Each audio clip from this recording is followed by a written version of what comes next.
ஜஸ்பிரிட் பும்ரா ரெண்டாவது டெஸ்ட் மேட்சை நான் விளாட மாட்டேன், எனக்கு ரெஸ்ட் வேணும் அப்படின்னு ஒரு முடிவு எடுத்தனால நிறைய பேர் அவரை கெட்டவன் அப்படின்னு திட்டுறாங்க. சில பேர் அவர் ரொம்ப நல்லவருங்க, என்னமே ஒரு முடிவு எடுத்திருக்காரு அப்படின்னு சொல்றாங்க. என்ன நடக்குது பார்த்துருவோம். Boys and girls and my dear buddies எல்லாருக்கும் hi from Bala. So Jasprit Bumrah என்ன ஒரு டெசிஷன் எடுத்திருக்கிறாரு அப்படின்னா, செகண்ட் டெஸ்ட் மேட்சை தன்னை ரிலீவ் பண்ணி ரெஸ்ட் எடுத்துக்கிறதுக்காக முடிவு பண்ணியிருக்காரு. ஏற்கனவே எல்லாருக்கும் தெரியும் அவருக்கு வந்து பேக் இன்ஜுரி இருந்திருக்குது. அவர் இன்ஜுரினால நிறைய பிரச்சனைகளை சந்திச்சிருந்திருக்கிறாரு. இந்த இன்ஜுரி இன்னொரு முறை அதே இடத்துல அவருக்கு நடந்துச்சு அப்படின்னா அவரோட கரியரே இது மூலமா பாதிக்கப்பட்டுரும்னு டாக்டர்ஸ் சொன்னதாக வந்துட்டு பிசிசிஐ தரப்புல இருந்து அறிவிக்கப்பட்டது. அவரேவும் சொல்லியிருந்தாரு. இதை கருத்தில் வச்சு தான் வந்து இந்த சீரீஸ்ல வந்து அவர் 5 மேட்ச்லாம் விளாட மாட்டாரு, 3 மேட்ச் முடிஞ்சா 4 மேட்ச் விளாடுவாருன்னு சொல்லி அவர் தரப்புல இருந்து தெரிவிக்கப்பட்டது. அதுக்கேற்ற மாதிரி இந்த 2வது டெஸ்ட் மேட்ச் அவர் வந்துட்டு ரெஸ்ட் எடுக்கிறதாக முடிவு எடுத்திருக்கிறாரு. ஸோ இப்போ இந்த முடிவை பற்றி பேசக்கூடிய நேரத்தில் நம்ம தெரிஞ்சுக்க வேண்டிய ஒரு விஷயம் என்ன அப்படின்னா, கோட்டுக்கு இந்த பக்கம் பார்த்தா ஜஸ்பிரிட் பும்ரா கெட்டவர், அதே கோட்டுக்கு அந்த பக்கம் பார்த்தா பும்ரா நல்லவர். இது வந்து நம்ம சரியாக சொல்லணும் அப்படின்னா வந்து ஒரு ஒயிட்டு அப்படின்னு நம்ம பார்க்கக்கூடாது, ஒரு பிளாக் அப்படின்னு பார்க்கக்கூடாது. ஏன்னா எப்போவுமே இந்த கெட்டவன் நல்லவன் வரும்போது பியூராக ஒயிட்டுன்னு பார்க்குறது, பியூராக ஒருத்தர் கருப்பில் வச்சு பார்க்குறது, இந்த கிரே ஏரியான்னு சொல்லுவாங்க தெரியுமா, ரெண்டுத்துக்கும் நடுவில் ஒன்று இருக்குதுன்னு. அந்த மாதிரி தான் இந்த விஷயத்தை நம்ம பார்க்கணும். ஏன்னா இதில் வந்து நம்ம எப்படி வேணாலும் யோசிக்கலாம், ஒருத்தவங்க தனிப்பட்ட ஆளுடைய முடிவு இது.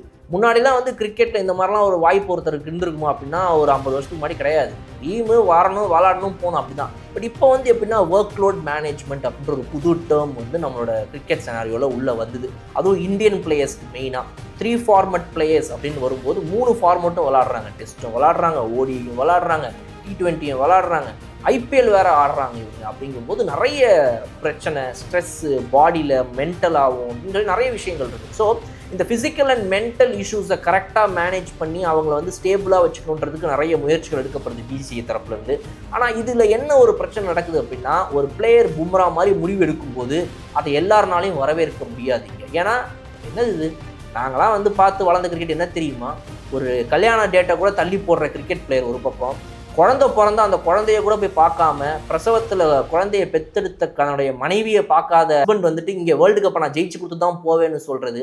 அந்த மாதிரி கிரிக்கெட்டர்களெலாம் பார்த்த எங்களுக்கு இது எங்களுக்கு புதுசாக இருக்குங்க. இது என்னது இது, எதை பார்த்தா ஐம் சாரி எனக்கு கால் நான் ரொம்ப போட்டேன்னா சுழிக்கும், நான் இன்னொரு 2 ஓவர் எக்ஸ்ட்ரா போட்டால் முதுகு வலிக்கும் இப்படின்னு சொல்கிறதுலாம் இது என்ன கிரிக்கெட் அப்படின்னு பார்க்கக்கூடிய ரசிகர்கள் இருக்கிற இந்த ஒரு ஸ்போர்ட்டிவாக பார்க்காம ஸ்போர்ட்டையே வந்து ரொம்ப சீரியஸாக பார்க்கக்கூடிய ரசிகர்கள் இருக்கக்கூடிய நம்ம நாட்டிலலாம் எல்லாத்துக்கும் கொஞ்சம் ஜாக்கிரதையாக தான் பேசணும்.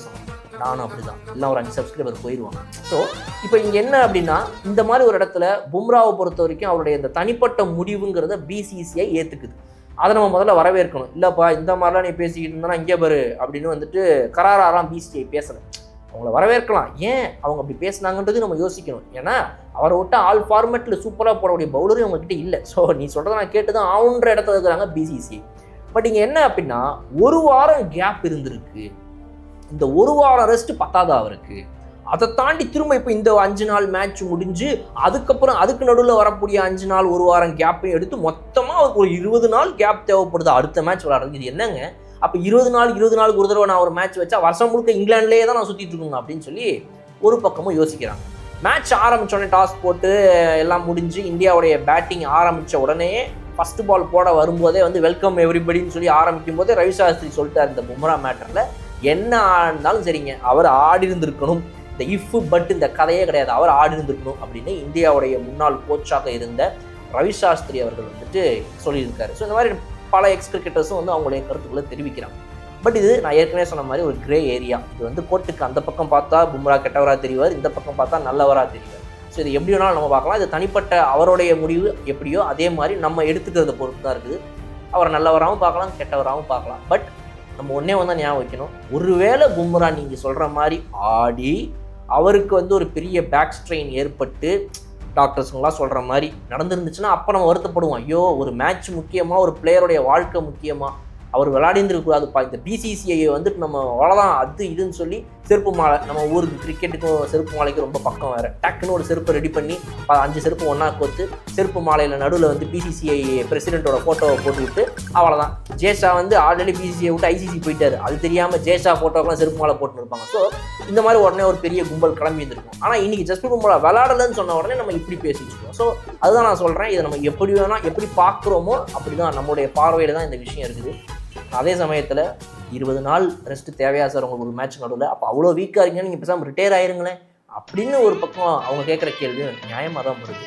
உங்களுடைய கருத்துக்கள் என்னன்றதை கமெண்ட் செக்ஷனில் சொல்லுங்கள். இவ்வளோ ரொம்ப இப்படி அப்படின்றது இந்த டாப்பிக்கில் நீங்கள் எந்த பக்கம் எப்படி இருக்கீங்கன்றதை நான் பார்க்குறேன் கமெண்ட் செக்ஷனில். See you in the next video. Until then, bye bye. Okay, bye.